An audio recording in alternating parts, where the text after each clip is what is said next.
Menteri Bappenas, pastikan semua program dan kegiatan di semua kementerian lembaga mempunyai kontribusi yang signifikan, terukur, dan saling bersinergi. Pelajari kembali semua proyek.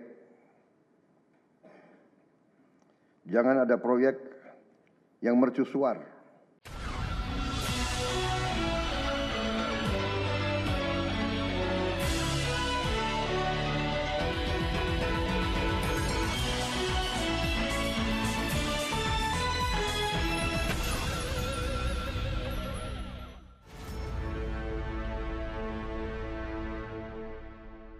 Assalamualaikum warahmatullahi wabarakatuh.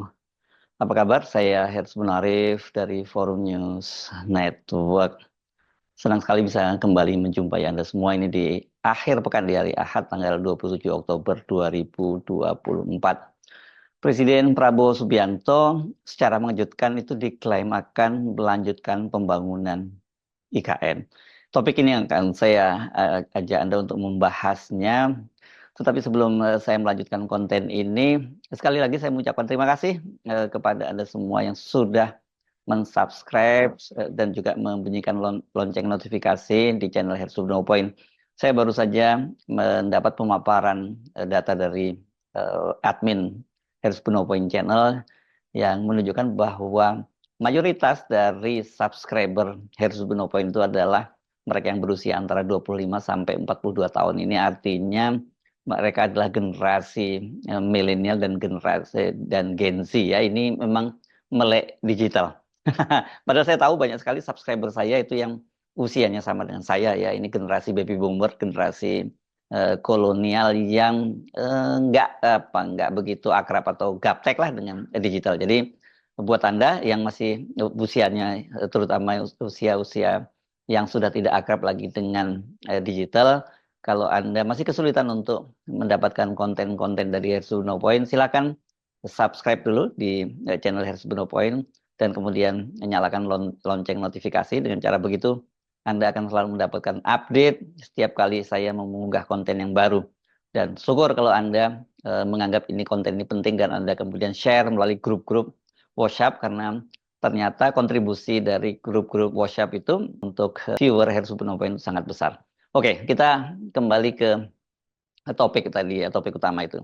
Presiden Prabowo itu tidak hanya sekedar akan melanjutkan pembangunan IKN, tetapi juga berharap sidang MPR dan DPR tahun 2028 itu sudah dilaksanakan di IKN, dan pelantikan presiden dan wakil presiden tahun 2029 juga sudah dilaksanakan di IKN. Ini saya menyebutnya klaim ya, ini disampaikan oleh Menteri Kehutanan Raja Juli Antoni, dan menurut saya kabar ini sangat mengejutkan karena sinyal bahwa pemerintahan Prabowo tidak akan melanjutkan pembangunan IKN itu sangat kuat. Bukan hanya karena kalangan internal Gerindra yang menyatakannya itu, tetapi kalau kita cermati ada dua momen penting yang pada hari-hari pertama pemerintahannya, yakni saat Presiden Prabowo menyampaikan pidato di depan sidang paripurna MPR setelah dia mengucapkan sumpah sebagai Presiden RI, itu Pak Prabowo sama sekali tidak menyinggung soal IKN. Dan ketika memberi pidato penghantar pada sidang paripurna Kabinet Perdana pada tanggal 23 Oktober kemarin di Istana Presiden, Presiden Prabowo juga sama sekali tidak menyinggung IKN. Prabowo itu justru mengingatkan jajaran kabinetnya tidak membuat program-program yang bersifat mercusuar, ya. Kan IKN ini ya ini tergolong program yang mercusuar, sangat mercusuar malahan itu, karena diharapkan jadi legasi darinya Pak Jokowi. Nah, ternyata pernyataan Pak Prabowo ini seperti diklaim oleh Raja Juli Antoni itu disampaikan pada hari kedua ketika para menteri di kabinet Merah Putih ini menjalani retreat di Akademi Militer Magelang, Jawa Tengah. Ini kemarin ya, pada hari Sabtu tanggal 26 Oktober 2024.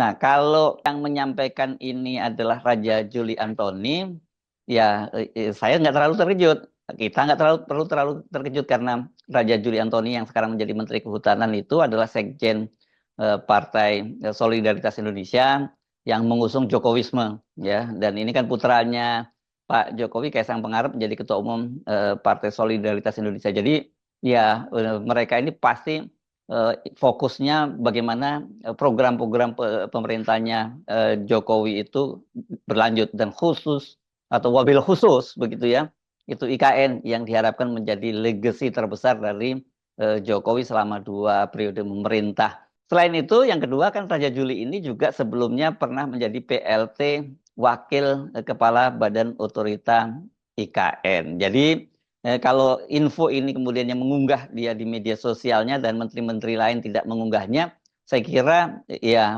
wajar, karena ini justru kalau bagi Raja Juli Antoni merupakan berita besar. Nah, ini statusnya di Instagram yang diunggah oleh Raja Juli itu banyak sekali dikutip oleh media. Ini dia mengunggahnya ketika dia berfoto bersama dengan sejumlah Menteri Kabinet Merah Putih, dan di situ ada Sri Mulyani. Jangan lupa ya, nanti kalau urusannya sama IKN itu pasti ini anggarannya dari Menteri Keuangan Sri Mulyani. Sesi terakhir sore ini, Pak Presiden Prabowo memberikan pengarahan. 1 dari 4 poin pengarahan beliau adalah soal IKN. Nah, jadi ada 4 pengarahan, tapi satunya dari IKN, dan itu yang di-highlight oleh Raja Juli. Dalam pengarahannya, beliau menegaskan bahwa soal IKN sebenarnya sudah sangat jelas. Sudah menjadi keputusan akan dilanjutkan dan diselesaikan. Tidak perlu ada pertanyaan lagi soal itu sebenarnya. Bahkan beliau sudah punya rencana akan merampungkan pembangunan IKN dalam 4 tahun. Oh, dahsyat betul ya 4 tahun ini ya. Bagi beliau IKN adalah ibu kota politik. Ini dalam tanda petik ibu kota politiknya. Oleh karena itu, selain gedung-gedung eksekutif yang sekarang hampir selesai, dalam 4 tahun ke depan, OIKN harus merampungkan 2 cabang trias politika lainnya, yakni gedung-gedung legislatif dan yudikatif. Beliau berharap Agustus 2028 sidang paripurna DPR MPR sudah bisa diselenggarakan di IKN. Bahkan beliau berharap pelantikan presiden dan wakil presiden pada tahun 2029 diselenggarakan di IKN. Demikian info dari lereng Bukit Tidar sore hari ini. Benarkah Pak Prabowo menyampaikan hal itu, dan mengapa berita ini hanya muncul infonya atau datangnya infonya ini dari Raja Juli? Seperti saya jelaskan tadi, clear ya. Ini mungkin saja buat menteri-menteri yang lain ada 4 arahan tadi, yang lebih menarik bukan soal IKN-nya gitu. Mungkin buat Ibu Sri Mulyani juga IKN-nya pasti juga bukan soal yang menarik.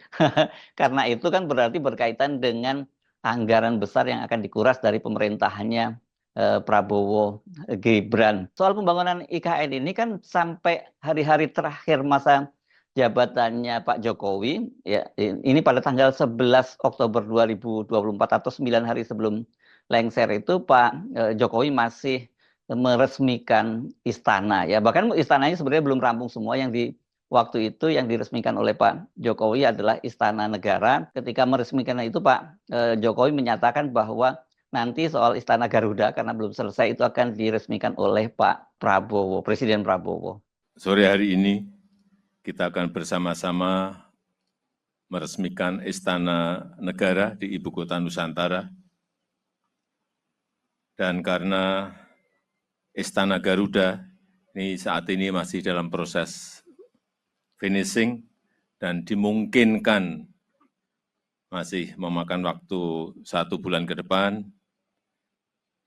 maka pada hari ini saya akan meresmikan Istana Negara terlebih dahulu, dan nanti untuk Istana Garuda akan diresmikan oleh Presiden Prabowo Subianto. Dan dengan mengucap Bismillahirrahmanirrahim, pada siang hari ini saya resmikan Istana Negara di Ibu Kota Nusantara. Terima kasih. Wassalamualaikum warahmatullahi wabarakatuh. Soal IKN ini kepada wartawan, Jokowi pada tanggal 11 Oktober itu juga menyatakan dia bahwa setelah nanti pensiun, dia akan secara rutin berkunjung ke IKN. Apa ini ya maksudnya? Menginspeksi ya? Atau mengontrol bagaimana progresnya. Saya kira ini kenapa dilakukan, ya kita paham karena ini adalah obsesi dari Jokowi ya. Jadi buat dia tidak ada kata lain, ya harus diselesaikan. Cuman persoalannya kan sekarang pemerintahnya itu bukan dia lagi yang memerintah, tapi Prabowo Subianto. Jadi sangat tergantung pada Prabowo Subianto. ini kan dalam beberapa kesempatan sebelumnya Pak Prabowo itu ya menyatakan dia akan melanjutkan pembangunan IKN, dan kata dia ketika dalam pertemuan di forum ekonomi di Qatar kan ketika ditanya oleh wartawan dalam sebuah wawancara, dia menyatakan bahwa ya kalau ini dia harus menyelesaikan dalam waktu 30 tahun, katanya dengan APBN bisa dilakukan lah oleh Pak Prabowo. Tetapi kita tahu pada saat pelantikan kemarin, atau tepatnya sebenarnya pengucapan sumpah ya di gedung MPR DPR yang berlangsung sidang paripurna MPR pada waktu itu, Pak Jokowi juga ada di situ, di sebelahnya itu Pak Prabowo sama sekali tidak menyinggung soal IKN. Dan banyak yang menafsirkan bahwa ini ya sikap resmi dari Prabowo sebagai presiden setelah sebelumnya kan kita hanya mendengar pernyataan-pernyataan dari tim ekonominya Pak Prabowo. Yang paling banyak dikutip oleh media itu adalah pernyataan dari Sudrajat Djiwandono, mantan Gubernur Bank Indonesia yang juga kakak ipar dari Prabowo, yang waktu itu meskipun dia tidak menyatakan tidak akan melanjutkan pembangunan IKN, tapi dia mengatakan bahwa kalau disuruh memilih antara makan siang gratis dengan melanjutkan pembangunan IKN, dia menyatakan dia memilih program makan siang gratis karena makan siang gratis ini adalah program utama dari pemerintahannya Prabowo. Dan hal yang sama itu kemudian diulang lagi sampai 2 kali setidaknya Pak Sudrajat Djiwandono ini menyampaikan itu. Dewan Pakar dari tim pemenangan Prabowo Gibran, Freddy Latuhihin, juga menyatakan bahwa Pak Prabowo akan membuat prioritas-prioritas dalam soal pembangunannya, dan IKN ini kalau mengingat anggaran APBN kita yang cukup, itu ya tidak menjadi prioritas. Tidak ada pernyataan dari Prabowo itu kemudian memang mendapat banyak sorotan. PDIP juga melihat pada waktu itu seperti dikatakan oleh Ketua DPP Bidang Kehormatan DPP PDIP Komarudin Watubun, menyatakan bahwa ya Pak Prabowo pasti akan mendahulukan yang program-program yang menjadi prioritas. Karena itu kata dia mengapa kemudian soal IKN itu tidak disinggung-singgung oleh Pak Prabowo. Nah, yang cukup mengejutkan 2 hari setelah itu, atau 3 hari tepatnya ya, karena tanggal 23 ketika memberikan pidato pengantar pada sidang paripurna perdana di kabinet. Jadi ini artinya arahan presiden terhadap anggota kabinetnya. Pak Prabowo juga tidak menyinggung soal IKN itu. Bahkan kalau dalam pidatonya dia mengingatkan para menteri-menterinya itu harus betul-betul melakukan penghematan anggaran, dan anggaran itu harus dilakukan secara cermat. Jangan sampai ada proyek-proyek yang bersifat mercusuar. Saya minta Menteri Keuangan, saya minta semua Menko, saya minta semua menteri telusuri lagi alokasi APBN. Pelajari lagi DIPA, pelajari lagi. Saya minta detail. Kegiatan-kegiatan yang terlalu seremonial, terlalu banyak seminar, terlalu banyak sarasehan, terlalu banyak konferensi, terlalu banyak perjalanan luar negeri, mohon dikurangi. Kita harus memberi contoh. Fokus kita adalah pembangunan ekonomi, kesejahteraan rakyat ke dalam. Jangan mengada-ada. Studi banding, belajar pramuka ke negara lain. Ya. Saya minta efisien. Menteri Bappenas, pastikan semua program dan kegiatan di semua kementerian lembaga mempunyai kontribusi yang signifikan, terukur, dan saling bersinergi. Pelajari kembali semua proyek. Jangan ada proyek yang mercusuar. Semua ditujukan kepada yang saya sampaikan pada pidato saya di depan Majelis Permusyawaratan Rakyat pada hari pelantikan saya. Kita harus swasembada pangan. Itu prioritas dasar karena situasi global. Perang besar bisa pecah setiap saat. kita harus jamin kemampuan kita memberi makan rakyat kita sendiri.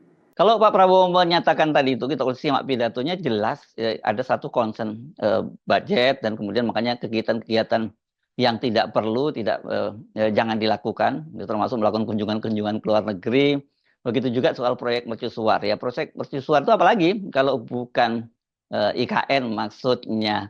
Nah ini ketika sekarang ini Pak Prabowo dalam retreat-nya itu menyampaikan pengarahan seperti itu, seperti klaim Raja Juli. Tentu saja ini cukup mengejutkan apa yang terjadi sehingga kok terjadi perubahan. Karena kalau kita lihat derajatnya ya begitu ya. Pidato di depan sidang paripurna MPR DPR dan kemudian pengantar pada sidang paripurna kabinet perdana dibandingkan dengan retreat ini kan lebih ofisial yang keduanya ya. Karena kalau yang retreat ini yang di Akmil ini lebih bersifat internal kabinet. Kalau yang pidato di MPR DPR jelas officially itu publik ke masyarakat. Begitu juga pada sidang paripurna kabinet yang perdana itu. Meskipun itu juga boleh disebut internal dari kabinet, tetapi kan itu juga disiarkan melalui channel YouTube Sekretariat Presiden. Jadi ini juga sifatnya ofisial. Bahkan menurut pengakuan Muhaimin yang sekarang menjadi Menko di pemerintahan Prabowo itu memang ketika berlangsung rapat itu setelah pengarahan itu soal IKN itu tidak disinggung-singgung. Nah, soal IKN ini justru dibicarakan oleh Wakil Presiden Gibran Rakabuming ketika pada hari pertama dia menduduki kursinya, dia menjadi Wakil Presiden itu kan dia menerima kunjungan dari Perdana Menteri Korea Selatan. Dan dalam pertemuan itu seperti diunggah oleh akun Instagramnya Gibran Rakabuming disebutkan bahwa selain membicarakan masalah hilirisasi juga soal pembangunan di IKN. Jadi dari situ saja kita lihat ada yang berbeda kepentingan. Jadi pertanyaan sekarang ketika akhirnya Pak Prabowo, kalau betul klaim dari Raja Juli, dan saya kira betul ya, nggak mungkin Raja Juli itu berani mempublish itu melalui akun ofisialnya, akun media sosialnya. Kalau kemudian Pak Prabowo tidak menyatakan itu kan berbahaya. Walaupun sekali lagi kita tahu pasti ya, nah tuannya dari Raja Juli itu yang utama adalah Pak Jokowi, bukan Pak Prabowo. Tapi kan presidennya sekarang Pak Prabowo, nggak mungkin dia berani melakukan itu mengklaim sesuatu yang tidak dikatakan oleh Presiden Prabowo. Dampaknya ini akan sangat serius ya. Nah, apa yang terjadi? Mengapa kemudian Pak Prabowo menyatakan akan melanjutkan pembangunan IKN, bahkan ini akan dikebut dalam waktu 4 tahun, udah bisa jadi untuk sidang paripurna MPR DPR dan kemudian pelantikan presiden berikutnya. Nah, pertanyaan siapa yang akan dilantik pada tahun 2029 nanti, Pak Prabowo atau Gibran atau presiden terpilih lainnya. Nah, soal kepindahan ibu kota ke IKN itu kan sampai sekarang Presiden Prabowo belum menerbitkan kepresnya ya, karena untuk pindah itu harus diberikan kepresnya dan Pak Jokowi pada waktu itu tidak menandatanganinya karena katanya belum siap. Tetapi seperti dikatakan oleh mantan kepala otorita IKN, Bambang Susantono yang sekarang menjadi utusan khusus presiden untuk IKN itu, diperkirakan dalam perkiraan dia sampai 5 tahun ke depan itu IKN itu belum akan jadi ibu kota. Karena selain belum ada kepresnya kan ini banyak sekali hal yang harus dirampungkan. Nah ini dia waktu itu menyebutnya dalam press briefingnya bahwa IKN itu akan menjadi ibu kota sesuatu. Nggak tahu apa maksudnya IKN itu menjadi ibu kota sesuatu. Sementara tadi Raja Juli menyebutnya IKN itu akan menjadi ibu kota politik. Itu dalam tanda petik. Kalau menjadi ibu kota politik ini maksudnya apa ya? Kalau politik, simbol politik kan tentu saja presiden atau semacam ibu kota administratif gitu, dan Jakarta tetap jadi ibu kota untuk ekonominya. Tetapi kita ingat juga beberapa waktu yang lalu kan sejumlah anggota DPR, tapi periode yang lalu itu menginginkan agar untuk Jakarta itu tetap menjadi ibu kota legislatif. Itu artinya mereka tidak ingin pindah ke sana gitu. Saya kira soal otorita IKN ini memang akan jadi salah satu isu yang panas mengenai hubungan antara Pak Prabowo dengan Pak Jokowi. Dipastikan selain campur tangan di kabinet, ini Pak Jokowi ini ya soal IKN ini akan terus cawe-cawe. Apakah pernyataan Pak Prabowo yang diklaim oleh Raja Juli itu bagian dari cawe-cawenya Pak Jokowi yang kemudian harus diakomodir oleh Pak Prabowo? tentu saja ini menjadi sangat menarik dan itu dari sisi politik kita bisa tafsirkan merupakan satu sinyal gitu ya. Ya makin menguatnya kalau kita tidak menggunakan bahasa tekanan tapi bargaining Pak Jokowi terhadap pemerintah Pak Prabowo. Tetapi yang menjadi pertanyaan bagi kita dari mana dananya ya kalau kemudian IKN itu harus dilanjutkan karena seperti dikatakan oleh Pak Sudrajat Jiwandono tadi kan ini bukan dan atau gitu ya, tapi ini betul-betul atau saja ya pilih makan siang gratis atau pilih melanjutkan pembangunan ibu kota IKN. Ini kan sangat menarik dan tarik-menarik kepentingan antara Pak Jokowi dengan Pak Prabowo itu akan masih terus berlanjut.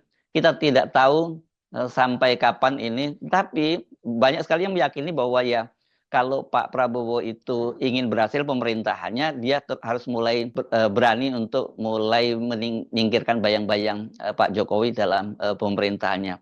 Tapi kalau kita ngomongin bayang-bayang Pak Jokowi itu kan selama ada Gibran di sana menjadi wakil presiden, ya bayang-bayang Pak Jokowi itu akan terus mengikuti kemanapun Prabowo pergi selama dia memerintah 5 tahun ini. Kecuali kalau Gibran tidak ada lagi di pemerintahan. Karena upaya untuk menyingkirkan Gibran yang disebut sebagai Fufu Fafa itu sekarang dari kalangan civil society itu masih terus berlanjut dan civil society kan lebih terbuka. Kalau di kalangan elit politik saya kira pasti ada juga pemikiran semacam itu tapi mereka tentu tidak menyampaikannya secara terbuka. Saya Hersbun Arif dari Forum News Network. Sampai jumpa lagi. Wassalamualaikum warahmatullahi wabarakatuh.